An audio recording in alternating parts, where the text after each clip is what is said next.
Millet Marvels, changing the way world eats by Tenali Double Horse.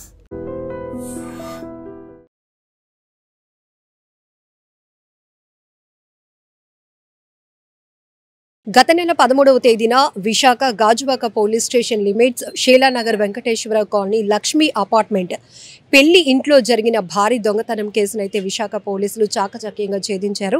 అయితే ఈ కేసులో ఇప్పటికి 100 తులాల బంగారం పోయింది, అలాగే 13.5 లక్షల నగదు కూడా చోరీకి గురైందంటూ బాధితులు ఇచ్చినటువంటి కంప్లైంట్ను బేస్ చేసుకొని కేసు ట్రేస్ చేసినటువంటి పోలీసులు ఈ కేసుకి సంబంధించి తెలంగాణలో మరొక మర్డర్ కేసుకి సంబంధించి కూడా ఈ ముగ్గురు నిందితుల ప్రమేయం ఉందని కూడా గుర్తించారు.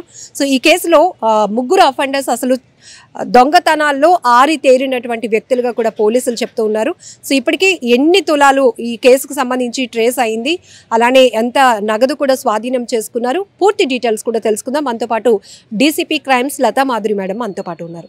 మ్యామ్, ఈ కేసు అనేది ఒక సెన్సేషన్, ఎందుకంటే అంత భారీ స్థాయిలో బంగారం కావచ్చు నగదు చోరీకి గురైనటువంటి పరిస్థితి, అందులోనూ కొన్ని రోజుల్లో వాళ్ళ ఇంట్లో పెళ్లి కూడా జరగబోతోంది, ఒక శుభకార్యం జరగబోతున్న ఇంట్లో ఒక్కసారిగా అంతా ఒక బాధాకరమైనటువంటి విషయం.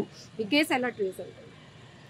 ఇది నైట్ హెచ్బి అండి, షీలానగర్ గాజువాక్ పిఎస్ లిమిట్స్లో జరిగింది. జూలై 12వ తారీఖున జరిగింది. ఇందులో ముగ్గురు అఫెండర్స్ మొత్తము ఇది 72 తులాల గోల్డ్, 9,04,000 క్యాష్ కూడా రికవర్ చేశాము. ముగ్గురు చేశారు. వీళ్ళు మామూలు అఫెండర్స్ కాదండి. యాక్చువల్గా మన దగ్గర ఈ గ్రేవ్ హెచ్బి చేసి హౌస్ బ్రేకింగ్ చేసి ఇందులో ముగ్గురులో ఇద్దరు వితిన్ 2 days హైదరాబాద్లో ఒక మర్డర్ కేసులో కూడా ఇన్వాల్వ్ అయ్యి ఉన్నారు. వీళ్ళకి ఒక్కొక్కరి మీద 7-8 కేసులు ఉన్నాయి. సో హ్యాబిచువల్ అఫెండర్స్ అన్నమాట.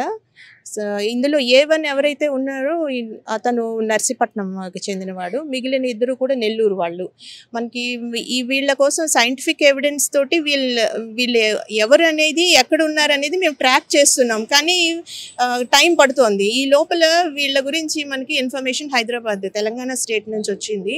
ఆ ఇద్దరు మర్డర్ కేసులోని మర్డర్ కమిట్ చేసి అక్కడ దొరికారు. వాళ్ళ కన్ఫెషన్లోని వాళ్ళు ఇది ఇక్కడ చేసింది వాళ్ళు చెప్పారు, అడ్మిట్ అయ్యారు. బట్ మెయిన్ A1 మనకి దొరకలేదు, అక్కడ A2 A3నే దొరికారు. సో అతని కోసం మేము చాలా బాగా కష్టపడి బాగా ఎఫర్ట్స్ చేసి ట్రాక్ చేసాము. అతన్ని వైజాగ్లోనే పట్టుకోవడం జరిగింది. అతను ఎక్కడెక్కడ 2-3 daysలో అతను నెల్లూరు వెళ్ళాడు, చాలా ప్లేసెస్ తిరిగాడు. మేము కంటిన్యూస్ ట్రాక్ చేస్తున్నాం. సో ఫైనల్గా మాకు బై గాడ్స్ గ్రేస్ అతను వైజాగే వచ్చి మాకు దొరికిపోయాడు. అతని మూమెంట్స్ వైజాగ్లో ఎక్కడ గుర్తించారు? ఏం చేస్తున్నాడు ఇక్కడికి వచ్చిన తర్వాత?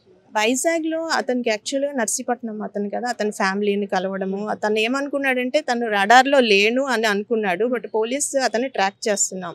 అతనికి ఆ విషయం తెలియక మరలా వైజాగ్ వచ్చాడు. అదర్వైజ్ మేము ఎక్కడికి వెళ్ళినా సరే పట్టుకోవడానికి మేము రెడీ అయ్యాము. బట్ చూస్తే మన దగ్గరికి వస్తున్నాడని మేము వెయిట్ చేసాము. సో ఆ రకంగా పట్టుకోవడం జరిగింది. అతని మీద దాదాపు 8 కేసులు ఉన్నాయి. ఒక నెల ముందు మన దగ్గర అఫెన్స్ చేయడానికి ఒక నెల ముందే అతను కాకినాడలో ఒక గ్రేవ్ కేసులోని అరెస్ట్ అయ్యి జైలు నుంచి రిలీజ్ అయ్యి వచ్చాడు. వచ్చిన 1 monthకి మళ్ళీ ఇది కమిట్ చేశాడు. బట్ పట్టుకున్నారు. సౌత్ క్రైమ్ వాళ్ళు బాగా ఎఫర్ట్స్ చేసి పట్టుకున్నారు. ఇలా హౌస్ బ్రేక్స్ చేస్తున్నారు, జైలుకి వెళ్తున్నారు, తిరిగి వస్తున్నారు, ఫ్యామిలీస్ని కలవటానికి కూడా వెళ్తున్నారు, మళ్ళీ వాళ్ళ బాధ్యతలు ఎక్కడ మర్చిపోవట్లేదు. వీళ్ళ మోటో ఏంటి మ్యామ్? అసలు ఇన్ని దొంగతనాలు చేస్తూ సంపాదిస్తున్నటువంటి ఆ డబ్బుని ఏం చేస్తున్నట్టు వీళ్ళు ఖర్చు పెట్టేస్తున్నారండి. ఆ ఖర్చు పెట్టేసి మరలా ఇంకా ఇదే వృత్తిగా పెట్టుకున్నారు వీళ్ళు. యాక్చువల్గా ఈ A1 ఎవరైతే ఉన్నాడో ప్రీవియస్గా బ్యాంకులో పనిచేసి అందులో ఫ్రాడ్ చేసి అలాగా నేరస్తుడు అయ్యాడు. ఆ నేరం తర్వాత జైలుకి వెళ్ళడం, ఇంకా ఫర్దర్ అదే నేర వృత్తిలోని కంటిన్యూ అయిపోతున్నాడు. అలాగే A2 A3 కూడా జైల్లో పరిచయాలు, మరలా కలిసి ఇలాగా అఫెన్స్ చేశారు. ఈ కేసుని ట్రేస్ అవుట్ చేయడంలో టెక్నికల్ ఎవిడెన్స్ ఎట్లా కీలకంగా మారింది? ఎందుకంటే ఈ అపార్ట్మెంట్ లో 100 తులాలు ఒక ఇంట్లో పెట్టుకొని కూడా వాళ్ళు ఆ అపార్ట్మెంట్ లో ఒక సీసీ కెమెరా కూడా లేని పరిస్థితి. ఇదే కొంచెము ఇంప్రూవ్ చేయాలి. పబ్లిక్కి మేము ఇచ్చేది కూడా సలహా ఇదే. సీసీ కెమెరాస్ పెట్టుకోవడం వల్ల చాలా వరకు పోలీస్కి హెల్ప్ అవుతుంది. వాళ్ళు కూడా నష్టపోకుండా ఇమీడియట్గా ట్రేస్ అవుతాయి ఒకవేళ అఫెన్సెస్ జరిగిన. అలాగే వాళ్ళ అమ్మాయి మ్యారేజ్ కాబట్టి వాళ్ళు తెచ్చి పెట్టుకున్నారు. అయినా సరే మేము అడ్వైస్ చేసేది అంటే మోస్ట్లీ ఎంత టు ఎక్స్టెంట్ పాసిబుల్ బ్యాంక్ లాకర్స్లోనే పెట్టుకోవాలి, అవసరమైనప్పుడు తెచ్చుకోవాలి. అలాగే తెచ్చిన తర్వాత కనీసం ఆ భద్రతలో ఇంట్లో అంత ఉంది కాబట్టి ఇంట్లో ఎవరు లేకుండా వెళ్ళారు, అమాయకంగా వెళ్ళారు. పోనీ ఇంటికి ఒక స్మార్ట్ లాక్ వేసున్నా, అది ఒక అలారం మోగిన్నా సమ్ అలర్ట్ వచ్చేది. వీళ్ళ కింద ఫ్లోర్లోనే ఉన్నారు పడుకుని, బట్ వాళ్ళకి తెలియలేదు. ఆ రీజన్తో వాళ్ళు వెళ్ళారు. బట్ పైనే 5 ఫ్లోర్లో ఇంత హౌస్ బ్రేకింగ్ జరిగినా వాళ్ళకి తెలియలేదు. సో ఈ సీసీ కెమెరాలు పెట్టుకోవడం ఒకటి, కొంచెం స్మార్ట్ లాక్స్ ఇవన్నీ కూడా మేము కొంచెం అవేర్నెస్ క్రియేట్ చేస్తాం. అలాంటివి పెట్టుకుంటే మెయిన్ డోర్స్కి వాటికి ఎవరైనా టచ్ అన్ఆథరైజ్డ్ ఎంట్రీ ట్రై చేస్తే అది మోగడం కానీ ఇలాంటి కొన్ని చర్యలు తీసుకుంటే ఇలాంటి అఫెన్సెస్ మనం ప్రివెంట్. కొన్ని థింగ్స్ కూడా మీరు ఇప్పుడు ప్రెస్ మీట్ లో సబ్మిట్ చేసినట్టు ఇంప్లిమెంట్స్ కూడా ఉన్నాయి కదా, అది పెద్ద గుణపాము ఇలాంటివి కూడా ఆ విసినిటీలోనే రెక్కీకి వచ్చినప్పుడు విసినిటీలో అది వదిలేసి రెక్కీ చేసుకొని మరలా వెళ్ళి తెచ్చుకున్నారు. అఫెన్స్ చేశారు, అంత కూల్ గా తాపీగా చేసుకున్నారు అనమాట. మ్యామ్ ఫైనలీ ఒక సీసీ కెమెరా 10 మంది పోలీసులతో సమానంగా పనిచేస్తూ ఉంటుంది. ఇలాంటి నేరస్తుల్ని పట్టడంలో కూడా చాలా కీలకంగా వ్యవహరిస్తుంది. ఎప్పటికప్పుడు మీరు చెప్తూనే ఉంటారు, మేము టెలికాస్ట్ చేస్తూనే ఉంటాం, బట్ బాధితులు అయిన తర్వాత ఆ పెయిన్ వాళ్ళకి తెలుస్తుంది. మళ్ళీ ఒక్కసారి ఏం చెప్తారు పబ్లిక్ కి, వైజాగ్ సిటీ పబ్లిక్ కి ఇన్ పర్టికులర్ విజ్ఞప్తి ఏంటంటే, మోర్ నెంబర్ ప్రతి ఇంటి దగ్గర, ప్రతి వ్యాపార ఎస్టాబ్లిష్మెంట్ దగ్గర more number of CC cameras, వాటికి కనీసం ఒక నెలకి సరిపడా స్టోరేజ్ కెపాసిటీ ఉండేలాగా కూడా చూసుకోవాలి. దీనివల్ల చాలా నేరాలని అరికట్టవచ్చు. సో మొత్తానికి Gajuwaka police station limit Sheela Nagar లో జరిగినటువంటి గ్రేవ్ దొంగతనం కేసును అయితే పోలీసులు ఛేదించారు. ఇందులో టెక్నికల్ ఎవిడెన్స్, సీసీ కెమెరాల ప్రాధాన్యత ఎప్పటికప్పుడు చాలా కీలకంగా ఉంటుందని పోలీసులు ఎప్పటికప్పుడు మీడియా ద్వారా చెప్తూనే ఉన్నారు. అయినా కూడా కొంతమంది నెగ్లిజెన్సీ, బట్ ఇట్లా ఇంట్లో మనం కష్టపడి సంపాదించినటువంటి డబ్బుతో కొనుక్కున్న ఒక చిన్న వస్తువు పోయినా ఆ పెయిన్ ఎలా ఉంటుందో మనకు తెలుసు. కాబట్టి ముందస్తు జాగ్రత్తగా మనం సీసీ కెమెరాలు పెట్టుకోవాల్సిన ఆవశ్యకత గురించి కూడా విశాఖ పోలీసులు ప్రజలకు విజ్ఞప్తి చేస్తున్నారు. 2వ తారీఖున గాజువాక పిఎస్ లిమిట్స్లో షీలానగర్ ఉంది. షీలానగర్లో వెంకటేశ్వర కాలనీలో వెంకటేశ్వర అపార్ట్మెంట్స్, వెంకటేశ్వర కాలనీ అపార్ట్మెంట్స్లో ఒక గ్రేవ్ హెచ్బి ఒకటి జరిగింది, నైట్ హెచ్బి ఒకటి జరిగింది. ఇన్మేట్స్ యాక్చువల్గా అక్కడే ఇంకో ఫ్లోర్లోని నైట్ వేరే ఫ్లోర్లోని పడుకోవడానికి వెళ్ళినప్పుడు, ఇల్లు ఖాళీగా ఉన్నప్పుడు ఈ నైట్ హెచ్బి చేయడం జరిగింది. సో అందులో దాదాపు 100 తులాస్ గోల్డ్, 13.5 lakh క్యాష్ పోయిందని మనకు కంప్లైంట్ వచ్చింది. దాన్ని రిజిస్టర్ చేసి ఇమీడియట్గా clues team, south crime team మొత్తం కూడా అక్కడ విజిట్ చేయడం జరిగింది. సీనియర్ ఆఫీసర్స్ అందరూ విజిట్ చేశారు. దీంట్లో 3 అఫెండర్స్ చేసినట్టు మనం గుర్తించాము, డిటెక్ట్ చేసాము. ఆ 3 కూడా ఇప్పుడు ఈరోజు అరెస్ట్ చేయడం జరిగింది. వాళ్ళని రిమాండ్ కూడా పంపించాము. ఇందులో out of 100 tolas 72 tolas gold and 9.4 lakh cash recover చేయడం జరిగింది. ఆ 3 అఫెండర్స్ డీటెయిల్స్, వీళ్ళు అలవాటు పడిన అఫెండర్స్, హ్యాబిచువల్ అఫెండర్స్. ఇది ఫస్ట్ కేసెస్ అయితే కాదు. A1 చిక్కల్ నాగేశ్వరరావు, A2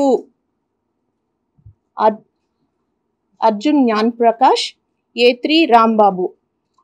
వీళ్ళకి ప్రీవియస్గా కూడా చాలా కేసెస్ ఉన్నాయి. A1 నాగేశ్వర ఎవరైతే ఉన్నారో ఈయన మీద దాదాపు 8 కేసులు ఉన్నాయి వేరియస్ డిస్ట్రిక్ట్స్లో, కాకినాడ అండ్ అనకాపల్లి ఆల్సో. అలాగే A2 కూడా చాలా కేసెస్ ఉన్నాయి. వీళ్ళని 3 కూడా అరెస్ట్ చేయడం జరిగింది. టోటల్ ప్రాపర్టీ ఇప్పుడు మీకు చూపెడుతున్నాం, ఇదంతా కూడా రికవర్ చేశాము. సో ఇందులో సౌత్ క్రైమ్ డివిజన్ టీం మొత్తం చాలా బాగా పనిచేశారు. మేము ఈ సందర్భంగా పబ్లిక్కి అడ్వైజ్ ఏమిటంటే, ప్రాపర్గా ఇంట్లో లేనప్పుడు సరిగా వాటిని సరైన లాక్స్ అవి యూజ్ చేయడం, స్మార్ట్ లాక్స్ అవి యూజ్ చేయడం, ముఖ్యంగా సీసీ కెమెరాస్ పెట్టించుకోవడం. ప్రతి ఇంటికి కూడా కాలనీస్లోని ఇళ్ళ దగ్గర సీసీ కెమెరాస్ పెట్టించుకొని వాటికి ప్రాపర్ స్టోరేజ్ ఉండేలాగా చూసుకోవాలి. ఎప్పుడైనా పోలీస్కి ఇంటిమేట్ చేయాలి. ఒకవేళ లాంగ్ టైం యాబ్సెన్స్, బయటకు ఇంట్లో ఎవరు లేకుండా బయటకు వెళ్ళినప్పుడు మాకు ఇంటిమేట్ చేయడం. LHMS యాప్ అని పోలీసు మాది యాప్ కూడా ఉంది. మాకు ఇన్ఫర్మేషన్ ఇస్తే మేము ఆ యాప్ కూడా ఇన్స్టాలేషన్ చేస్తాము. సో ఇటువంటి జాగ్రత్తలు తీసుకుంటే ఇలాంటి దొంగతనాలని అరికట్టవచ్చు. Thank you. గతంలో కలిసే చేశారా దొంగతనాలు, కాకపోతే ఏంటి మేడం వీళ్ళు కనెక్టివిటీ ఏంటి మేడం? అంటే వీళ్ళు జైల్లో కూడా పరిచయం ఉందండి. వీళ్ళు పాత కేసెస్లోనే ఇన్వాల్వ్ అయ్యి ఉన్నారు. వాళ్ళకి జైల్లో కూడా ఇన్మేట్స్గా ఉన్నప్పుడు పరిచయాలు ఉన్నాయి. కొన్ని కేసెస్ కలిసి చేశారు. ఇప్పుడు ఈ మన దగ్గర అఫెన్స్ చేసిన తర్వాత మళ్ళీ వీళ్ళు హైదరాబాద్ వెళ్ళి ఒక 2-3 days గ్యాప్లో అక్కడ ఒక మర్డర్ కేసులో కూడా A2, A3 ఇద్దరు ఇన్వాల్వ్ అయ్యి ఉన్నారు. మలక్పేట పిఎస్లో మర్డర్ కేసు కూడా రిజిస్టర్ అయ్యి ఉంది వాళ్ళకి. మేడం ఈ 100 తులాల బంగారంకి 72 తులాల బంగారం మిగతా బంగారం ఏం చేశారు మేడం? ఏమైనా ఎక్కడైనా తాకట్టు పడ్డదని ఏం జరిగింది? అంటే కొంత మనం ముత్తూట్ నుంచి రికవరీ చేసామండి. కొంత మరి హైదరాబాద్లో ఫస్ట్ మలక్పేట పోలీసు పట్టుకొని మ్యాక్సిమం కొంత రికవరీ చేశారు. మిగిలింది మనం వీళ్ళ పొజిషన్లో రికవరీ చేసాము. మరి అంతవరకు రికవరీ అయింది. 248 మద్దిలపాలెం ముత్తూట్లో 248 grams పెట్టున్నాడు. A1 నాగేశ్వరరావు అని చెప్పాను కదా, తను అందులో పెట్టాడండి. గోల్డ్ కావచ్చు లేకపోతే క్యాష్ కావచ్చు ఇంట్లో పెట్టుకున్నారు. వీళ్ళు బ్యాంక్ లాకర్స్ చాలా మంది వాళ్ళకి మీరు మీడియా పరంగా అడ్వైస్ అంటే ఈ పర్టికులర్ ఇన్స్టెన్స్లో వాళ్ళ అమ్మాయి మ్యారేజ్ కానీ కొంత తెచ్చి ఎక్కువ హ్యూజ్ ఇంట్లో పెట్టుకున్నారు. బట్ అదర్వైజ్ మేము అడ్వైస్ చేసేది ఎక్కువ వాల్యుబుల్స్ ఉంటే మాత్రం బ్యాంక్ లాకర్లోనే పెట్టుకోవాలి. ఇంట్లో పెట్టుకోవడం వల్ల ఇలాంటి అఫెన్స్ జరిగినప్పుడు మొత్తం నష్టపోతున్నారు. అంటే వాళ్ళకి polymer company mini industry something ఆటోనగర్లో ఉంది, స్మాల్ స్కేల్ ఇండస్ట్రీ.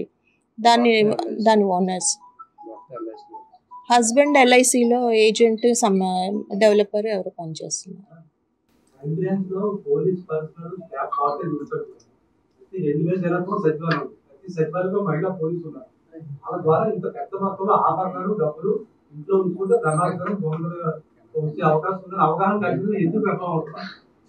లేదండి, వాళ్ళు కూడా ఇన్వాల్వ్ చేస్తున్నారు. ఇప్పుడు మాకు క్రైమ్ డిటెక్షన్లో వాళ్ళు కూడా చాలా పార్టిసిపేట్ చేస్తున్నారు. మాకు చాలా వైటల్ ఇన్పుట్స్ ఇస్తున్నారు. చాలా క్లూస్ వాళ్ళు ఇచ్చినవి కూడా ఉన్నాయి.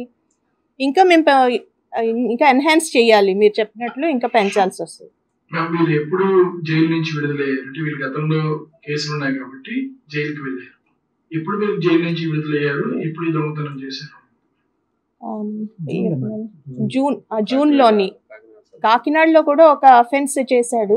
గ్రేవ్ కేసులోనే ఇన్వాల్వ్ అయ్యి ఉన్నాడు. అందులోంచి 1 month బిఫోరే రిలీజ్ అయ్యాడు. A1 పర్టికులర్ నాగేశ్వరరావు అన్నతను మళ్ళీ ఈ అఫెన్స్ చేయడం జరిగింది. 1 month గ్యాప్ తోటి ప్లాన్ చేశారు. ఈ పర్టికులర్ అపార్ట్మెంట్ కి ఎలాంటి సీసీ కెమెరాస్ కూడా లేవు. సో దట్ అంటే వీళ్ళు ఎలా వచ్చారు, ఏ టైంలో వచ్చారు, ఏంటి కొంచెం డీటెయిల్స్. ఇది నైట్ టైం వీళ్ళు వచ్చారు. ముందుగానే కొంచెం రెక్కీ చేసుకున్నారు కూడా. మనకి వీళ్ళ ఇంటి దగ్గర లేదు కానీ ఆ విసినిటీలో ఆ స్ట్రీట్స్లోనైతే ఉన్నాయి సీసీ కెమెరాస్ ఉన్నాయి. ఆల్మోస్ట్ 10:30 ఆ టైంలోని ఒకసారి రెక్కీ కూడా చేసుకున్నారు. ఒక 2-wheeler యూజ్ చేశారు వీళ్ళు రావడానికి కూడా. ఈ ఇంప్లిమెంట్స్ అన్నీ కూడా ఒక దగ్గర దాచుకుని వచ్చారు. వాళ్ళు అఫెన్స్ అప్పుడు తెచ్చుకున్నారు. So again they discarded at that place.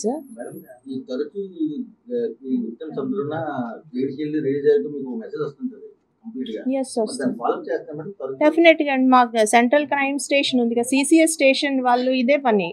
ఎవరెవరు రిలీజ్ అవుతున్నారో మాకు ఇంటిమేట్ చేసేది కూడా ఉన్నది, టీం ఉంది. ఎస్, వాళ్ళు ఖచ్చితంగా వాళ్ళు ఎప్పుడు రెగ్యులర్గా అంటే తిను రిలీజ్ అయిన జైలుది అది కాకినాడ సబ్ జైలు నుంచి రిలీజ్ అయ్యాడు. మనకి యాక్చువల్గా అయితే మా CCS స్టేషన్ తీసుకొస్తాము. అఫెండర్స్ రిలీజ్ అయిన వెంటనే తీసుకొస్తాము, ఎగ్జామిన్ చేసి పంపిస్తుంటాం. ఇది సంహో ఇతను మిస్ అయ్యాడు. And for more videos, Please subscribe to iDream. Please subscribe to iDream. Please subscribe iDream. And please subscribe to iDream. For more videos, subscribe to iDream. please like, share and subscribe to the channel. Congratulations, iDream. Subscribe to iDream. Subscribe to iDream. So subscribe to iDream Media.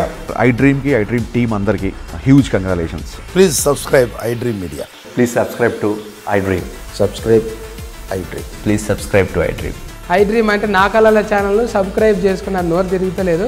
మీరైతే గంట గుర్తు కొట్టండి. For more such videos, please subscribe to iDream.